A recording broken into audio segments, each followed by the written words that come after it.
Bom dia, amigos, queridos irmãos, que a paz de Jesus nos envolva nesta manhã de luz, em que todos nós possamos ser agraciados com a bênção da lição de hoje, refletindo em nós mesmos, para que possamos ampliar o nosso olhar para o tema que nós vamos abordar nesta manhã: mediunidade gratuita.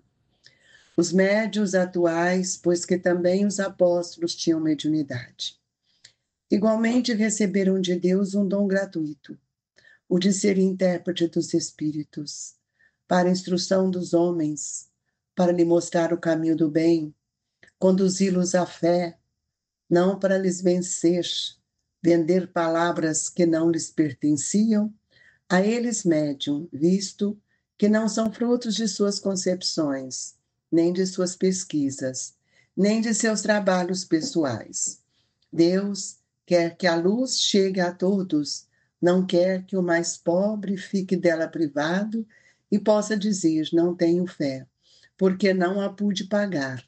Não tive o consolo de receber os encorajamentos e os testemunhos de afeição dos que pranteiam porque sou pobre. Tal a razão porque a mediunidade não constitui privilégio e se encontra por toda parte. Fazê-la paga seria, pois, desviá-la do seu providencial objetivo. Quem conhece as condições em que os bons espíritos se comunicam, a repulsão que sentem por tudo, o que é de interesse egoístico, e sabe quão pouca coisa se faz mister para que eles se afastem, jamais poderá admitir que os espíritos superiores estejam à disposição do primeiro que apareça e os convoque a tanto por sessão. O simples bom senso repele semelhante ideia. Não seria também uma profanação evocarmos por dinheiro os seres que respeitamos ou que nos não são caros? É fora de dúvida que se podem assim obter manifestações, mas quem lhes poderia garantir a sinceridade? Os espíritos levianos, mentirosos, brincalhões e toda a caterva dos espíritos inferiores, nada escrupulosos, sempre ocorrem, prontos a responder ao que lhes pergunte, sem lhe preocuparem com a verdade. Quem, pois, deseje comunicações sérias, deve, antes de tudo, pedi-las seriamente e, em seguida, inteirar-se da natureza das simpatias do médium com os seres do mundo espiritual. Ora, a primeira condição para se granjear a benevolência dos bons espíritos é a humildade, o devotamento, a abnegação, o mais absoluto desinteresse moral e material.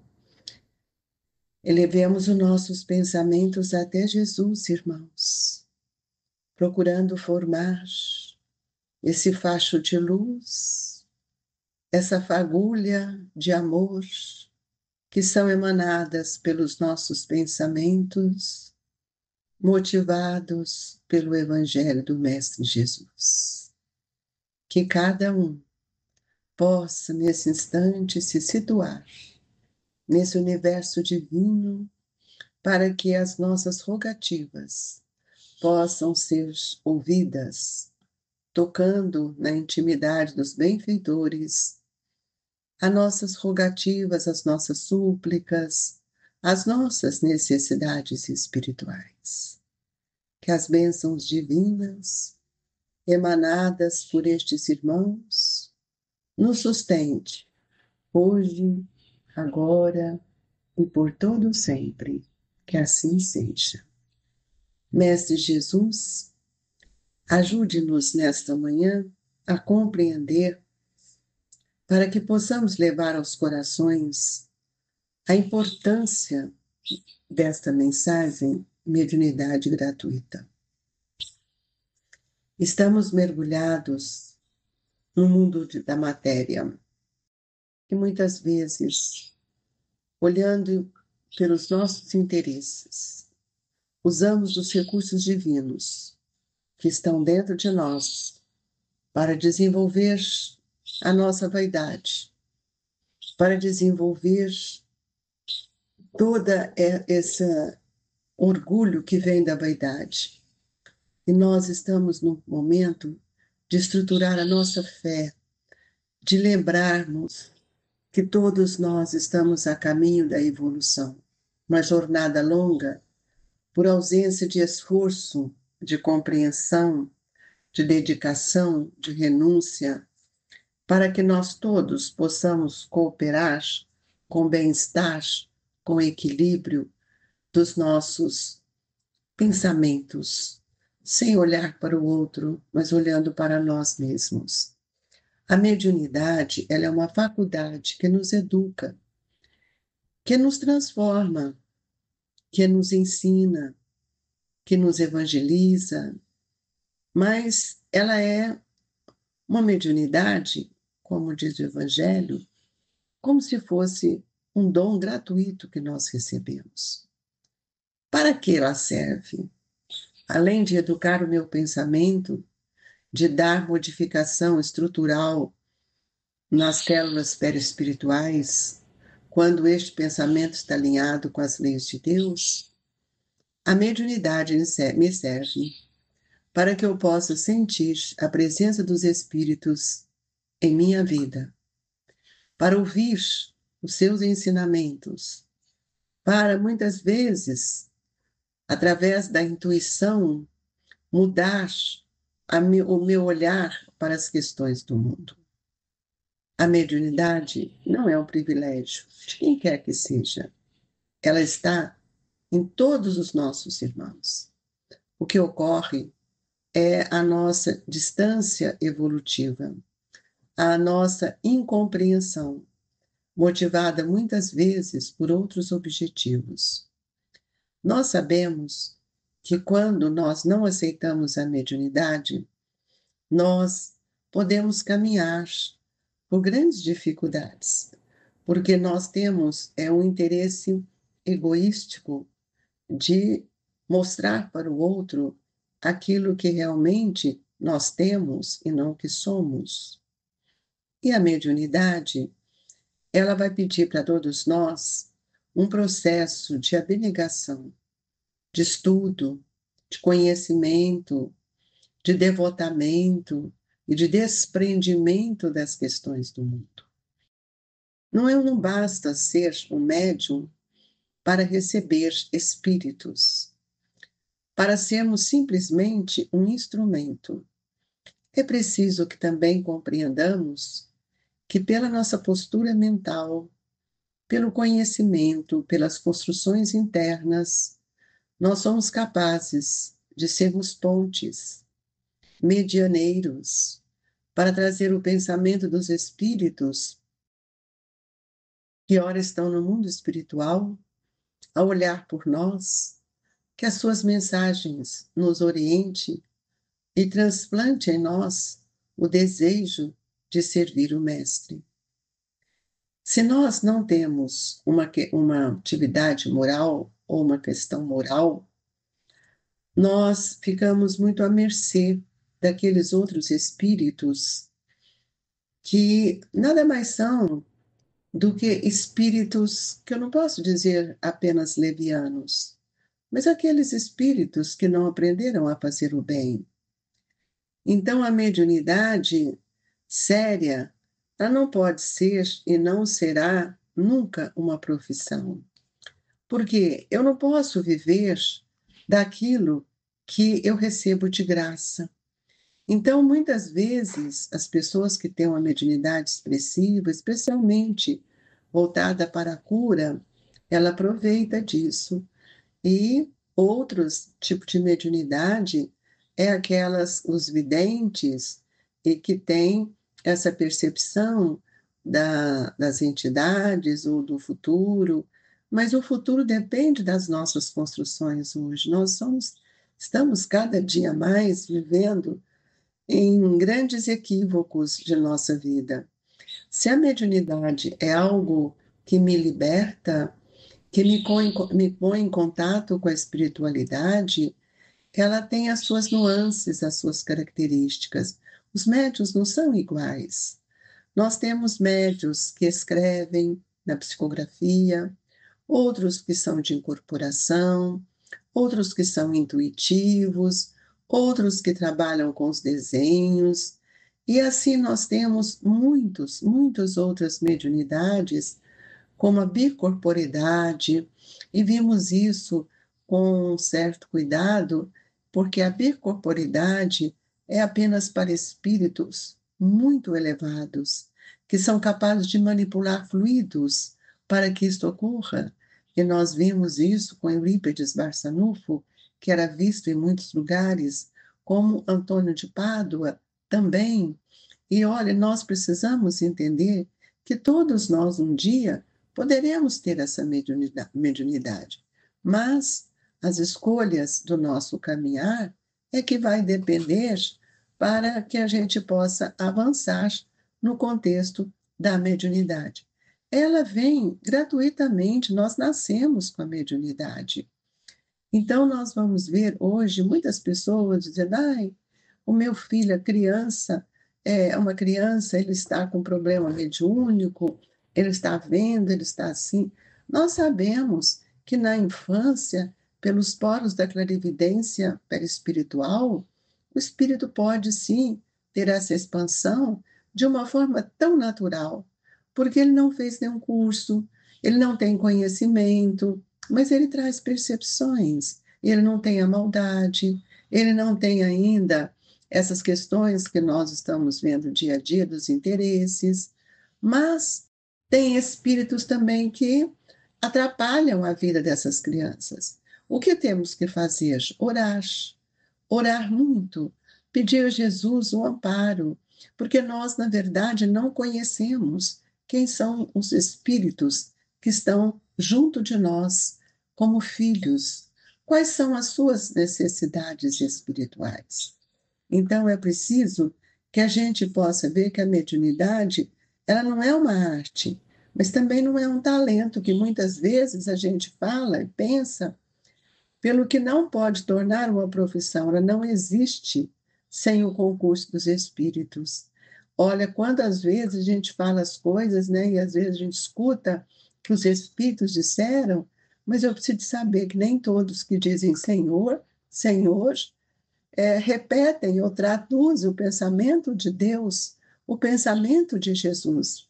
Então, a mediunidade, ela pode substituir até é, uma situação que nós, muitas vezes, pode substituir uma aptidão, mas o seu exercício se anula. Por quê? Porque sem a presença do Espírito, ela deixa de ser mediunidade. E aí nós vamos ver que a importância da mediunidade é que nós nunca temos um só médium que recebe só um tipo de mediunidade ou de um espírito.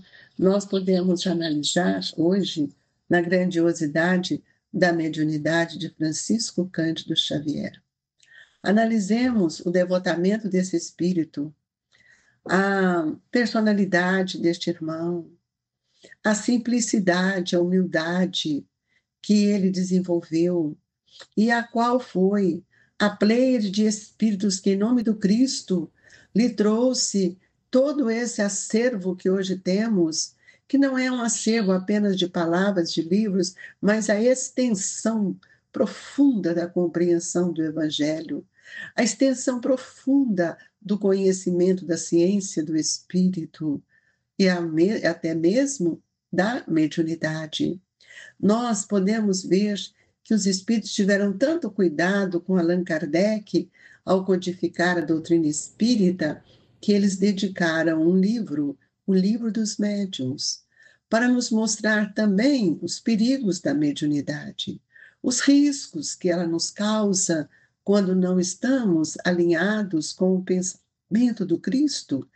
Nós, muitas vezes, desconhecemos quem somos, desconhecemos o nosso passado e muitas vezes nós desprezamos a influência dos espíritos em nossa vida porque achamos que somos bons, mas os espíritos nos conhecem, eles sabem quem nós somos.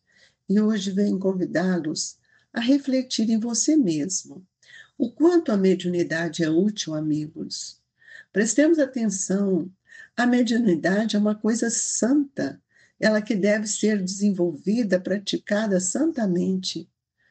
Qual é a alegria nossa quando estendemos a mão para dar um passe, para auxiliar um irmão com a nossa intuição? Então, nós vamos ver que a mediunidade será a grande alavanca desse progresso, desse avanço, especialmente da ciência, que vai caminhando dia a dia para fazer as suas descobertas no campo do espírito. A mediunidade, amigos, precisa ser sentida. E muitas vezes, todo dia, quando nós pedimos o passe, nós precisamos acreditar que os espíritos retiram os fluidos, as energias daqueles que estão próximos de nós, da própria natureza, para nos fortalecer, estimulando-nos ao pensamento do bem, estimulando-nos a trabalhar, transmitindo esse fluido salutar a todos nós. A água, quando fluidificada, não é uma fala apenas, não é um aspecto apenas, mas é uma verdade. Os espíritos sabem manipular tudo aquilo que nós precisamos. Portanto, amigos, valorizemos tudo isso que Deus tem nos dado, para que nós possamos refletir nos nossos atos, nos nossos gestos, nos nossos sentimentos, pois a sintonia, ela ocorre do mundo espiritual para nós, mas o circuito mental, a sintonia, se faz de nós para os espíritos, porque o nosso pensamento, ele é imagem, e ele expande, estende, atraindo outros pensamentos. Não esqueçamos nunca do magnetismo, da lei de atração, que também compõe as energias do nosso pensamento. Por isso, ele é formado de energia mental, da nossa mente, eletromagnética, que vem do própria energia, do próprio magnetismo de cada um de nós. E que Jesus nos abençoe e que nesta manhã possamos compreender o valor do passe, que cada um possa fazer verdadeiramente as suas rogativas de acordo com as suas necessidades. Não é pedir por pedir.